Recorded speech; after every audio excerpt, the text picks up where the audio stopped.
Kabanata 521. Nais pa sanang taasan ni Cynthia ang halaga sa inis ngunit pinigilan siya ni Leon. Cynthia, huwag na nating ituloy ang pakikipagpaligsahan, umiling si Leon. Ano, bakit hindi? Mahalaga sa atin ang halamang Panax at hindi natin ito maaaring palampasin, nalilito na tanong ni Cynthia. Bagaman malaki ang halagang 45 milyon sa tulong ng Synth Ion Group at ng pamilyang Shear ay hindi siya natatakot na makipagsabayan kahit daw moble pa ang halaga. Hindi mo ba nakikita na determinado siyang makuha ang Panax? Hindi natin siya matatalo. Bukod pa rito ay kabilang siya sa pamilyang Hunt, at ang kanyang dalawang kasama ay lubos na malalakas na dalubhasa sa pakikipaglaban. Sa palagay ko ay nasa antas na sila ng dakilang dalubhasa. Kahit makuha natin ang halamang ito ay hindi tayo makakaligtas ng buhay sa paglabas natin sa lungsod, mapait ng ngiti ni Leon. Nakakainis, tumalim ang mukha ni Cynthia habang kinikilala ang katotohanan ng sinabi ni Leon. Nasa teritoryo sila ng pamilyang Hunt at tiyak na hindi magiging maayos ang wakas kung makikipagtunggali sila sa mga ito. Dumayo tayo rito partikular para sa Panax. Babalik na lamang ba tayo ng walang dala, inis na bulong ni Cynthia. Huwag kang mag-alala, mayroon akong mungkahing paraan, wika ni Leon. Anong paraan, tanong ng babae? Malalaman mo rin sa takdang panahon, sagot ni Leon habang binibigyan ito ng mahiwagang ngiti. Sige kung ganoon, hindi mo ari ni Cynthia ang nasa isip ni Leon, ngunit dahil sa tiwala ay napagpasyahan na lamang niyang tumigil. 45 milyon sa unang tawag, sa pangalawang tawag, huling pagkakataon ibinebenta na anunsyo ni Jared habang ibinababo ang maso ng may labis na tuwa. Inaasahan lamang niyang aabot sa 15 milyon ang halaga ng Panax, kaya labis siyang natuwa na sa huli ay nabenta ito sa halagang 45 milyon. Kahit ang taong laging mahinahon ay hindi na napigilan ang kanyang kasiyahan. Nagbayad si Quinton at iniabot naman ng tagapaglingkod ang halamang Panax sa kanya. Ginoong Hunt, sandali lamang, tawag ni Leon bago lumapit kasama si Cynthia. Ikaw, tumalim ang mukha ni Quinton habang matalim na tumitig kay Leon. Inaasahan lamang niyang gagastos ng 20 milyon para sa Panax, ngunit dahil sa pakikialam ni na Leon at Cynthia ay tumaas ng husto ang halaga. Walang sinumang mananatiling magalang sa mga taong naging dahilan ng kanyang pagkalugi. Hindi siya maaaring makipaglaban sa isang babaeng tulad ni Cynthia, ngunit si Leon naman ay walang ganoong katayuan. Ginoong Hunt, pahintulutan ninyong ipakilala ang aking sarili. Ako si Leon Wolf, ikinagagalak kung makilala kayo. Huwag kang magpanggap na magkakilala tayo. Dahil sa inyo ay napilitan akong gumastos ng higit pa sa inaasahan ko. Dapat pa nga kayong magpasalamat na hindi ko kayo hinarap, ngunit narito pa kayo at lumalapit sa akin. Tila nagnanais kayong mamatay, mapanghamong wika ni Quinton. Hindi pinansin ni Leon ang puot sa kanyang tinig at mahinahong nagsalita. Pakiusap, kumalma po kayo, Ginoong Hunt. Dama ko ako rito upang mag-alok ng isang kasunduan. Isang kasunduan? Sino ang akala mo sa iyong sarili? Wala akong interes sa anumang sasabihin mo, mapanghamong sagot ni Quinton. Hindi, tiyak akong magkakaroon ka ng interes, mahinahong wika ni Leon. Binata, itigil mo ang walang kwentang pagsasalita. Nagbabala ako sa iyo na lumayo ka kay Ginoong Hunt, kung hindi ay wala akong ipapakitang awa sa iyo, sigaw ng isa sa mga kasama ni Quinton habang kumakalat ang matinding lakas mula sa kanyang katawan. Tulad ng inaasahan ay nasa antas ng dakilang dalubhasa ang kakayahan ng tagapagbantay. Tumalim ang mukha ni Leon nang makumpirmang nasa unang bahagi pa lamang ng antas na iyon ang kalaban, ngunit sa halip na umatras ay nanatili siyang mahinahon. Ginoong Hunt, kung hindi ako nagkakamali ay mayroon kang malalim na pinsala sa loob ng iyong katawan at wala ka ng matagal na panahong natitira upang mabuhay. Ang mga salitang binitiwan ni Leon ay naging dahilan ng pagkagulo ng mga taong nasa paligid. Sino ang binatang iyan? Hindi lamang siya nakipagpaligsahan kay Ginoong Hunt, kundi nagmumura pa siya at nagsasabing malapit na itong mamatay. Tiyak na nagnanais lamang siyang mapahamak. Tama ang iyong sinabi, hindi ko siya nakikilala at sa palagay ko ay hindi siya taga rito. Walang nakakaalam kung saan siya nagmula. Tinitigan ng lahat si Leon nang may panunuya na tila siya ay isang taong walang alam. Binata, paano ka ng ahas magbitiw ng ganitong mga salita tungkol kay Ginoong Hunt? Parehong napuno ng matinding galit ang dalawang kasama ni Quinton at handa na sanang sumugod. Tumigil kayo, utos ni Quinton sa kanyang mga tauhan at muling tumingin kay Leon ng may matinding galit. Binata, dapat mong ingatan ang iyong mga salita, kung hindi ay wala ka nang malalaman kung kailan ka mawawala. Ginoong Hunt, tiyak kung higit pa sa sinuman ay alam mo kung ang mga salitang ito ay walang katotohanan. Mayroon akong kaalaman sa medisina at ang iyong kalagayan ay hindi pa lubos na malala, kaya kitang gamutin. Ngunit tila hindi ka naniniwala sa akin. Kung ganoon ay aalis na lamang ako. Cynthia, halina tayo, wika ni Leon bago hawakan ang kamay ng babae at humarap upang umalis. Leon, akala ko ay mayroon kang paraan upang makuha ang Panax. Bakit tayo aalis? Bulong ni Cynthia na lubos na nalilito. Huwag kang mag-alala, siya pa ang hihingi sa atin na bumalik at makipag-usap muli sa kanya, panatag na paliwanag ni Leon habang nakangiti. Siya pa ang hihingi sa atin na bumalik, inirapan siya ni Cynthia. Sinabi ni Leon na malapit nang mamatay si Quinton at halatang handa nang patayin ng huli si Leon, kaya hindi niya maintindihan kung bakit kumpiyansa ang kasama. Sa kanilang likuran ay lalong tumulim ang mukha ni Quinton. Nag-alangan siya sandali bago napagpasyahang tawagin si Leon. Tiyak na mapapahamak na ang binatang iyan. Nagawa niyang galitin si Ginoong Hunt kaya walang pag-aalinlangang paparusahan siya. Nagbulungan ang mga nasa paligid habang nakatingin kay Leon na tila nakikiramay. Hindi lamang nakipagpaligsahan si Leon kay Quinton, kundi nakasakit pa ito ng damdamin sa harap ng maraming tao. Habang ang lahat ay tiyak na mapapahamak si Leon, ang sumunod na pangyayari ay nagpatahimik sa kanilang lahat. Ginoong Wolf, sandali lamang, pakiusap ni Quinton. Napalitan ng magalang na ngiti ang matalim na anyo ng mukha ni Quinton at biglang nagbago ang kanyang ugali. Ano ba iyon? Tanong ni Leon. Ginoong Wolf, naging makitid ang aking pag-iisip. Patawad kung may nasabi o nagawa akong nakasakit sa inyo. Nag-alangan sandali si Quinton bago yumuko bilang paggalang kay Leon. Nanlaki ang mga mata ng lahat sa paligid dahil walang umaasang hindi lamang patatawarin ni Quinton si Leon, kundi magpapakita pa ito ng ganitong pagpapakumbaba. Kahit si Cynthia ay lubos na nalito sa pangyayari. Masyado po kayong magalang, Ginoong Hunt. May interes na po ba kayong makipag-usap sa akin ngayon? Tanong ni Leon dahil alam niyang nagpasya ng magtiwala si Quinton. Ginoong Wolf, marami ang nakikinig sa paligid. Sumunod kayo sa akin upang mapag-usapan natin ng pribado ang inyong mungkahing kasunduan, wika ni Quinton habang inaakay sina Leon at Cynthia palayo sa bulwagan ng auction at iniwan ang mga taong nanatiling tulala. Walang nakakaalam kung ano ang tunay na nangyari, maliban sa katotohanang minaliit nila ang kakayahan ni Leon at sa paanong paraan ay nakuha nito ang paggalang ni Quinton. Sa loob ng isang malaking bahay sa labas ng lungsod na pag-aari ni Quinton ay dinala niya sina Leon at Cynthia sa silid tambayan. Ginoong Wolf, binibining Shear, maupo po kayo, wika ni Quinton nang may mainit na pagtanggap. Paano ninyo nalaman na ako ay kabilang sa pamilyang Shear? Nalilitong tanong ni Cynthia habang tumitingin kay Quinton. Pareho kayong mukhang hindi taga rito. At sa palagay ko ay tanging sa lungsod ng Springfield lamang matatagpuan ang mga babaeng kasing ganda ninyo, binibining Shear.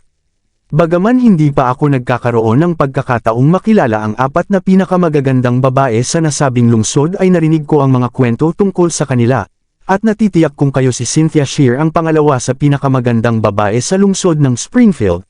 Mahinang tawa ni Quinton. Bilang panganay na anak ng pamilyang Hunt ay isa siya sa mga matatalinong tao sa kanilang henerasyon, kaya madali niyang nahinuha kung sino si Cynthia mula sa paraan ng pagtawag ni Leon sa kanya. Ngunit kahit anong pag-isip ay hindi matukoy ni Quinton kung sino talaga si Leon, ngunit dumating sa konklusyong tiyak na mayroon itong natatanging kakayahan upang makasama ang anak ng pamilyang Shear. Tunay na karapat-dapat sa inyong katayuan at talino, Ginoong Hunt, wika ni Leon. Masyado po kayong magalang. Huwag na nating palawakin pa ang usapan. Nais kong malaman kung anong uri ng kasunduan ang inyong nais ialok, tanong ni Quinton. Dahil si Cynthia ay kabilang sa isa sa 4 na dakilang pamilya sa lungsod ng Springfield ay kapantay nito ang katayuan, kaya nararapat lamang na maging magalang si Quinton. Mabuti, habang nagsasalita ay tumingin ng may pag-aalinlangan si Leon sa dalawang tagapagbantay na nakatayo sa likuran ni Quinton. Huwag kayong mag-alala, Ginoong Wolf. Ang dalawang ito ay aking mga pinagkakatiwalaan, kaya maaari ninyong sabihin ang anumang nais ninyong ipahayag, wika ni Quinton. Mabuti kung ganoon. Mula pa sa malayo ay napansin ko na mayroon kayong malalang pinsala sa loob ng inyong katawan. Kung hindi ako nagkakamali ay binili ninyo ang halamang Panax upang gamutin ang inyong sarili, wika ni Leon. Tama kayo, nais ko sanang gamitin ang halamang Panax upang maibsan ang aking karamdaman, ngunit ito ay hilaw na halaman lamang at kahit kainin ko ito ng walang paghahanda ay hindi ko inaasahang makakatulong ito sa anumang paraan. Wala na akong ibang pagpipilian, kaya napilitan akong bumili nito, mapait na ngiti ni Quinton. Kaya kung gamutin ang inyong karamdaman, ngunit kailangan ko ang halamang Panax na iyon, nakangiting sagot ni Leon dahil tiyak niyang maiintindihan ni Quinton ang kanyang ibig sabihin. Kaya ninyo bang gawin iyon? Totoo ba ang inyong sinabi? Sabik na tanong ni Quinton habang mahigpit na hinahawakan ang braso ni Leon. Tiyak ko iyon. Ngunit kailangan ko munang suriin ng lubusan ang inyong katawan upang matukoy ang tamang paraan ng paggamot, tapat na sagot ni Leon. Sige, gawin ninyo ito. Kung matutulungan ninyong gumaling ang aking pinsala ay ibibigay ko sa inyo ang halamang Panax na iyon. Pilit na pinipigilan ng kanyang labis na tuwa ay lumapit si Quinton kay Leon. Kasunduan iyan, tumanggo si Leon bago simulan ang pagsusuri sa daloy ng lakas sa loob ng katawan ni Quinton. Matapos ang ilang sandali ay umatras ng bahagya si Leon at agad na nagtanong si Quinton. Ginoong Wolf, ano ang inyong nakita? Magagawa pa bang gamutin ang aking pinsala? Mas malala pa ang inyong kalagayan kaysa sa inaakala ko.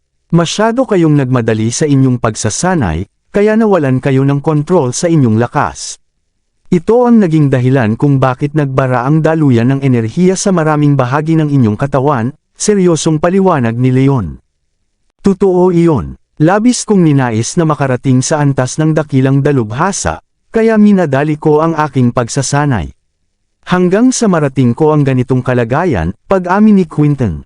Bilang panganay na anak ng kanilang pamilya ay taglay niya ang likas na galing sa pakikipaglaban at sa pamamahala ng negosyo, kaya siya ang nakatakdang magmana ng lahat ng ari-arian at kapangyarihan ng kanilang angkan.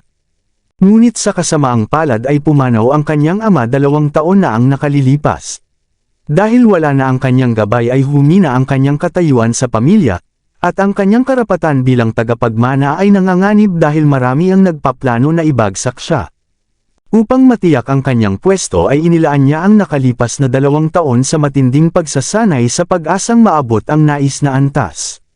Kung makakamit niya ang antas ng dakilang dalubhasa sa kanyang edad, ay tiyak na makakamit niya ang paggalang at pagsang-ayon ng kanyang lolo. Dahil dito ay labis na nabahala si Quinton at ang sinumang mahina ang loob ay tiyak na paghihinaan din ng pag-asa. Ginoong Wolf, kung kaya ninyong matukoy ang sanhi at kalagayan ng aking karamdaman ay tiyak na mayroon din kayong paraan upang gamutin ito. Pakiusap, tulungan ninyo ako. Maraming salamat sa lahat ng sumusubaybay. Please subscribe and follow my YouTube and Facebook channel, Filipino Novel. Maraming salamat po. Kabanata 525. Lumuhad si Quinton at nagmakaawa. Mula nang humina ang kanyang lakas ay lihim siyang lumapit sa maraming manggagamot, ngunit walang sino man ang nakapagpaliwanag kung ano ang tunay niyang karamdaman. Ang tanging nakapagsabi ng kanyang kalagayan ay iminungkahi lamang na subukang gumamit ng ligaw na halamang Panax na lumago sa loob ng daan-daang taon, ngunit kahit gawin iyon ay maliit pa rin ang pag-asang gumaling. Ngunit sa kabilang dako ay tumpak at malinaw ang pagsusuri na ibinigay ni Leon. Ibig sabihin nito ay higit na may kakayahan at karanasan si Leon kaysa sa mga nakilala niyang manggagamot noon, kaya muling nabuhayan ng pag-asa si Quinton. Agad na lumapit si Leon upang itayo si Quinton. Pakiusap, tumayo po kayo, Ginoong Hunt. Bilang may kaalaman sa medisina ay tungkulin kong tumulong sa mga nangangailangan. Kaya kahit hindi kayo pumayag na makipagpalitan sa halamang Panax ay hindi ko pa rin kayo hahayaang mamatay.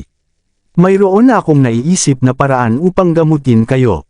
May kaunting panganib ito, ngunit kaya nating lampasan.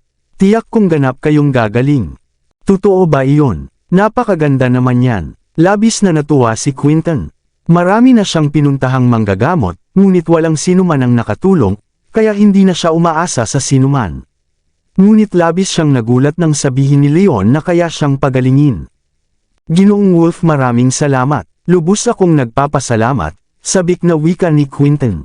Huwag muna kayong magpasalamat, hintayin muna natin hanggang sa ganap na kayong gumaling, sagot ni Leon bago kumuha ng isang sisidlang gawa sa mamahaling bato mula sa kanyang bulsa. Kumuha siya ng 5 piraso ng pinakamahusay na uri ng gamot na energy nurturing pills at iniabot kay Quinton. Ginoong Hunt, ang mga ito ay tinatawag na energy nurturing pills. Inumin ninyo ang lahat ng ito. Energy nurturing pills. Mula ba ito sa Synth Ion Group? Nagulat na tanong ni Quinton, ngunit agad ding naalala na si Cynthia ang namumuno sa nasabing kumpanya, kaya hindi nakapagtataka na mayroon nito ang kasama nito. Leon, akala ko ay isa lamang ang maaaring inumin sa bawat pagkakataon. Sa palagay ko ay hindi dapat ipainom kay Ginoong Hunt ang 5 piraso ng sabay-sabay, nag-aalalang wika ni Cynthia. Noong una niyang subukan ng gamot ay nasobrahan siya sa dami, kaya halos masira ang daluyan ng lakas sa loob ng kanyang katawan dahil sa tindi ng epekto nito.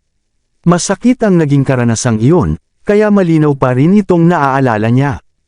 Lumingon sina Quinton at ang kanyang 2 tagapagbantay kay Leon nang may pag-aalinlangan at pangamba sa kung ano ang maaaring tunay na layunin ng binata. Huwag kayong mag-alala, natatangi ang kalagayan ni Ginoong Hunt, kaya kahit ilang piraso ang inumin ay walang masamang mangyayari sa kanya, paliwanag ni Leon. Hindi maaari, hindi ninyo maaaring isugal ang buhay ni Ginoong Hunt. Ginoong Hunt, huwag ninyong pakinggan ang kanyang sinabi. Paano kung may mangyaring hindi inaasahan? Tutol ang 2 tagapagbantay. Nag-alangan si Quinton, ngunit naisip niyang kung hindi siya gagamutin ay wala na siyang pag-asang mabuhay, kaya mas mabuti nang subukan ang payo ni Leon na maaaring maging daan sa kanyang paggaling. Tumigil kayong 2. Pinagkakatiwalaan ko si Ginoong Wolf, mariing wika ni Quinton bago isinubo at ininom ang lahat ng 5 piraso ng gamot. Ginoong Hunt, nag-aalalang wika ng isa sa kanyang mga tauhan, habang matalim na tumitingin kay Leon at nagbabala. Binata, mag-ingat ka, kung may mangyaring masama kay Ginoong Hunt ay pananagutan mo ito. Tama na. Huwag ninyong bastyusan si Ginoong Wolf, sigaw ni Quinton. Dahil sa utos ay tumahimik na lamang ang 2 tagapagbantay. Huwag kayong mag-alala, mananatili lamang ako rito at tiyak na magiging maayos ang kalagayan ni Ginoong Hunt, panatag na wika ni Leon. Ngumiti si Leon at sinenyasan si Quinton na umupo sa sahig. Di nagtagal ay nagsimulang umapekto ang mga gamot na ininom ni Quinton at naging daloy ng malinis na lakas na kumalat sa buong katawan nito. Ang lakas na nagmula sa mga gamot ay nagtulakan sa isa't isa, kaya unti-unting namula ang buong katawan ni Quinton at naramdaman niyang tila sasabog siya anumang oras. Mabilis na kumilos si Leon at isinagawa ang pamamaraang tinatawag na 6 na punto ng tadhana.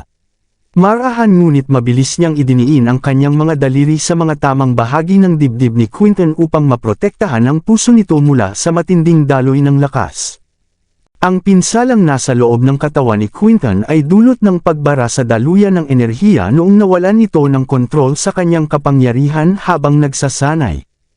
Ipinainom ni Leon ang maraming piraso ng gamot sa pag-asang ang malinis na lakas na dala nito ay sapat na matibay upang matanggal ang mga bara. Kapag naayos na ang daloy ng enerhiya ay malaki na ang bahagi ng paggaling ni Quinton at kailangan na lamang niyang uminom ng mga panatag na gamot sa loob ng ilang panahon upang ganap na gumaling.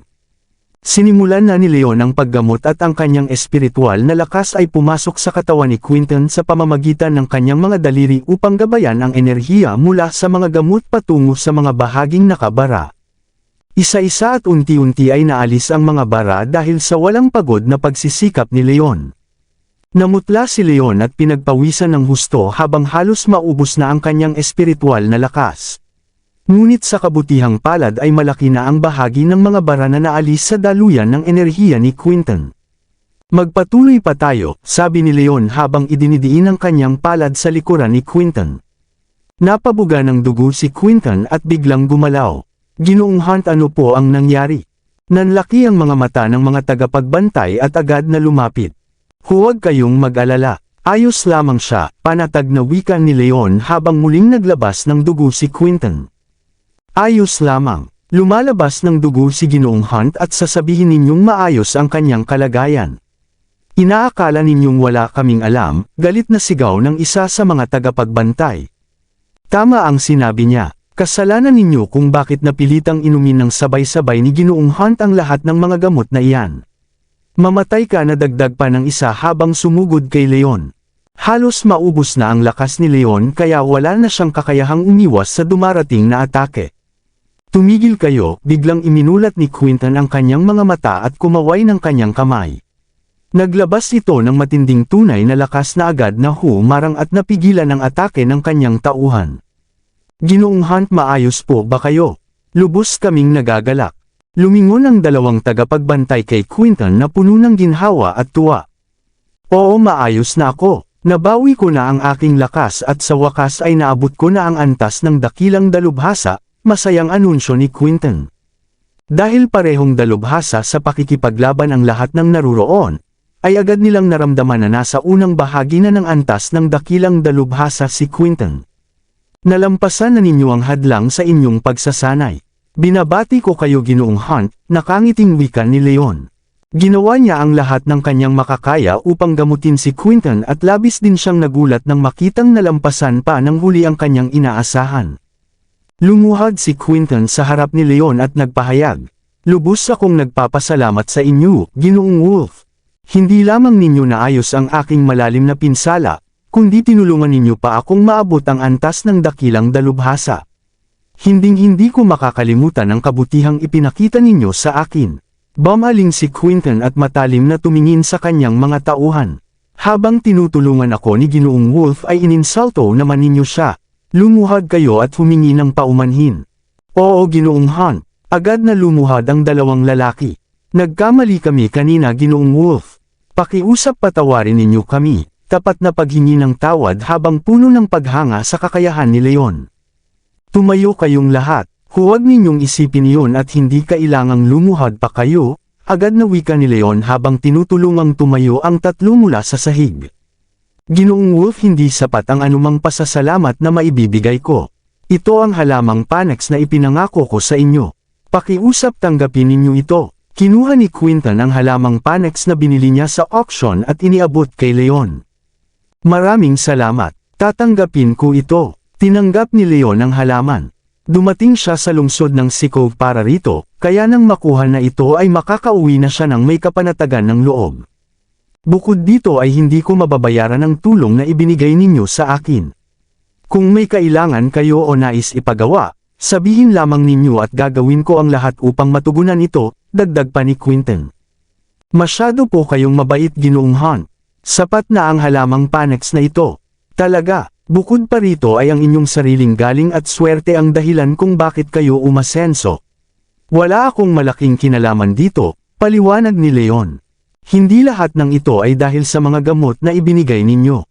Sa tulong ng lakas na dala ng mga ito ay naabot ko ang antas ng dakilang dalubhasa. Tumigil sandali si Quinton bago muling nagsalita.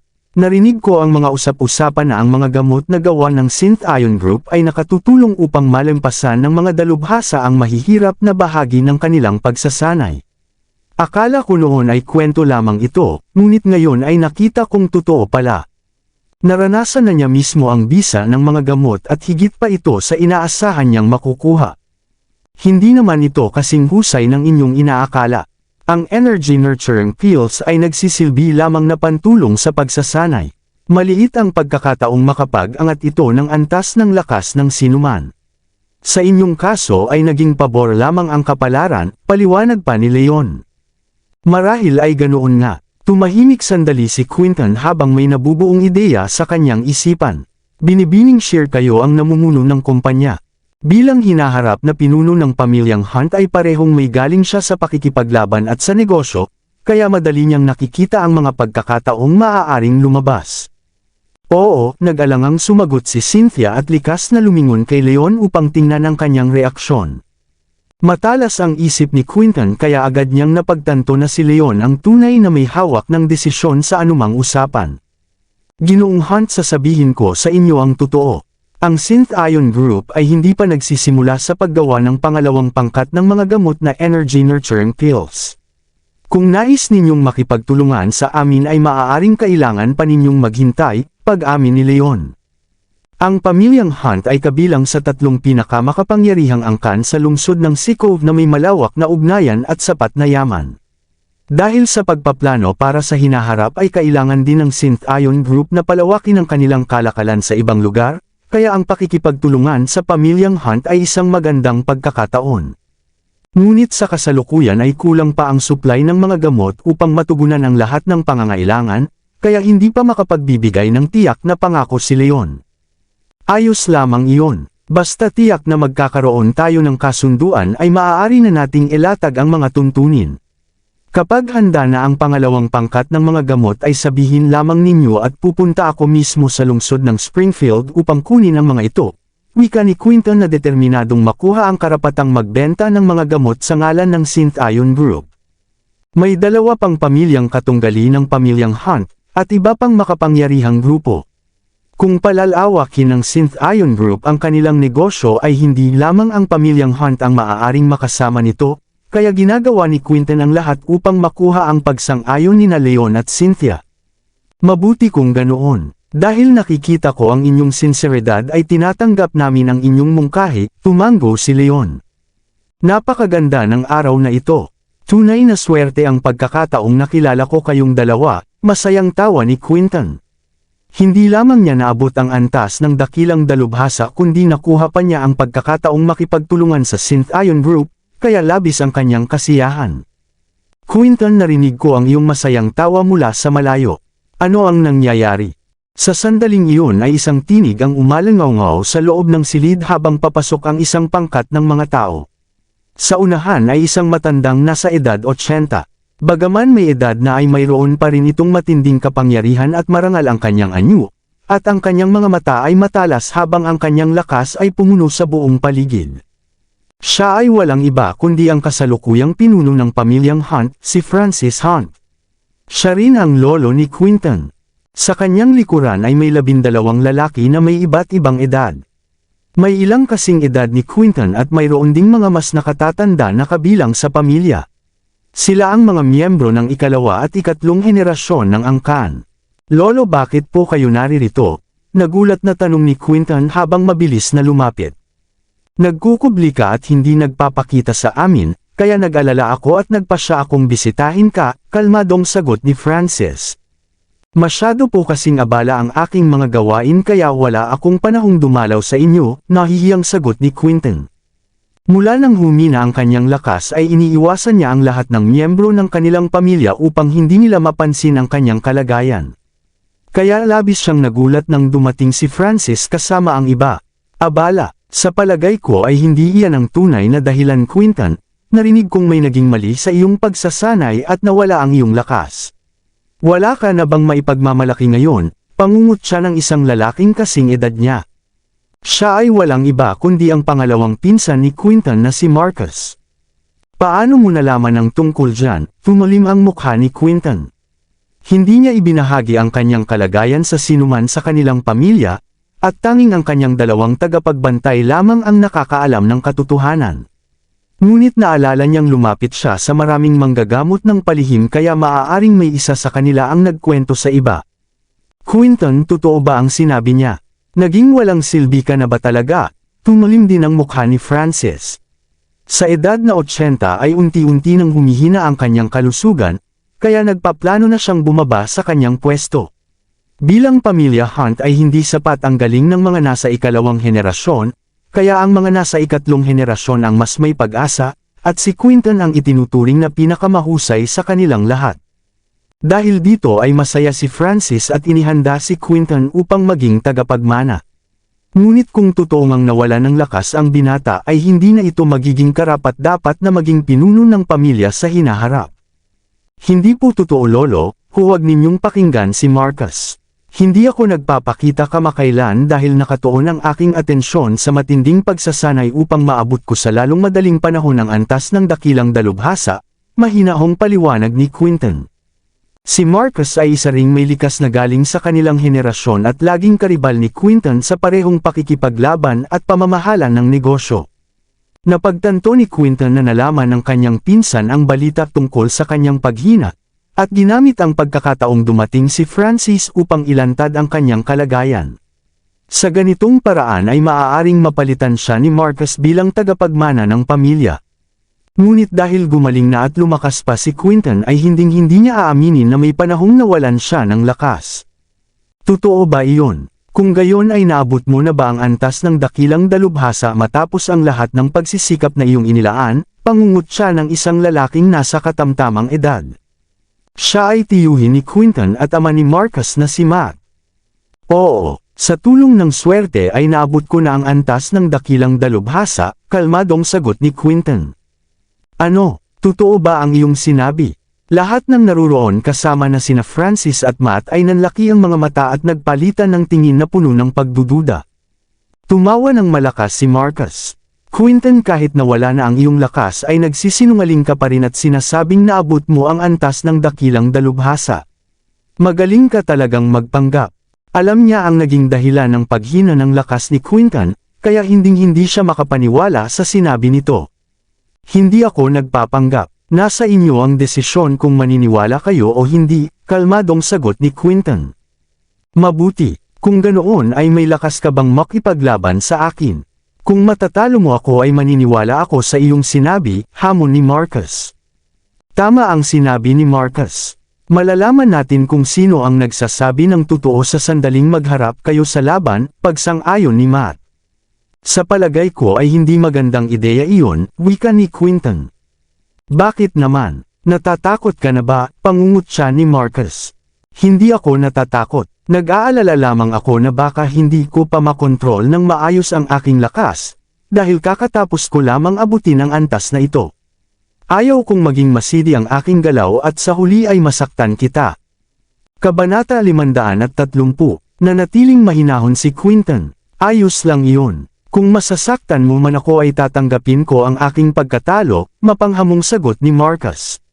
Nasa pinakamataas na antas ng karaniwang lakas siya at dahil pareho ang kanilang dating kakayahan ay mahihirapan pa rin si Quinton na talunin siya kahit nasa maayos na kalagayan pa ang huli. Dahil sa balitang nawala na ng lakas si Quinton ay tiyak na hindi ito makasasakit kay Marcus. Mabuti, kung gayon ay huwag mong kalimutan ang iyong sinabi. Nakangiting wika ni Quinton na matagal nang hinihintay ang mga salitang iyon. Quinton, Marcus, ito ay simpleng pagsubok lamang. Subukan ninyong huwag saktan ng labis ang isa't isa, paalala ni Francis. Hindi siya makikialam dahil nais niyang makita sa sarili niyang mga mata kung totoo ngang nawalan ng lakas ang kanyang apo. Lahat ng naruroon ay umatras upang bigyan ng sapat na espasyo ang dalawa. Quinton, huwag mong isisi sa akin ang mangyayari. Ito ang aking atake, mapang-asar na wika ni Marcus habang mabilis na sumugod na parang kidlat. Determinado siyang talunin si Quinton sa harap ni Francis upang mapalitan ito bilang tagapagmana ng pamilya. Alamin mo kung sino ang iyong kaharap, matigas na sagot ni Quinton na hindi umiwas at sa halip ay ibinato ang kanyang kamao patungo kay Marcus. Bam! Isang malakas na ugong ang narinig. Kasabay nito ay ang matinding lakas na nagmula sa kamao ni Quinton na tumagos sa lakas ni Marcus at tumama ng diretso sa dibdib nito. Napabuga ng dugo si Marcus at inihagis palayo ng lakas ng pagtama. Ramdam niya ang pag-init ng kanyang dugo habang ang matinding kirot mula sa mga bali na tadyang ay kumalat sa buong katawan niya. Masyadong mabilis ang mga pangyayari at natapos ang laban sa pagkatalo ni Marcus, bago pa man makapag-isip ang sinuman sa mga nanunood. Ano ang nangyayari? Nanlaki ang mga mata ng lahat. Alam nilang nasa pinakamataas na antas ng karaniwang lakas si Marcus, kaya hindi nila inakalang matatalo ito ni Quinton sa isang hampas lamang, na nagpapatunay na tunay na nasa antas ng dakilang dalubhasa ang huli. Paano ito nangyari? Naguguluhang tanong ni Marcus habang hawak ang kanyang dibdib. Ayon sa impormasyong kanyang nakuha ay tuluyang nawala ang lakas ni Quinton, ngunit sa katotohanan ay hindi lamang ito nakabawi ng lakas, kundi umangat pa sa antas ng dakilang dalubhasa. Dahil sa labis na pagkagulat ay nanatiling nakaupo sa sahig si Marcus na tila nawala sa sarili. Quinton, naabot mo na ang antas ng dakilang dalubhasa. Napakagandang balita, masayang tawa ni Francis. Bagaman isang antas lamang ang pagitan ng pinakamataas na antas ng karaniwang lakas, At ng antas ng dakilang dalubhasa ay malaki ang pagkakaiba ng lakas na kinakailangan sa bawat isa. Ang antas ng dakilang dalubhasa ang unang hakbang sa tunay na landas ng pagiging dalubhasa, at hindi matatawag na ganap na magaling ang sinuman hanggat hindi ito naaabot. Marami ang may likas na galing sa lungsod ng Sikov na nakarating sa pinakamataas na antas ng karaniwang lakas, ngunit wala pang nakarating sa antas na ito sa loob ng mahabang panahon.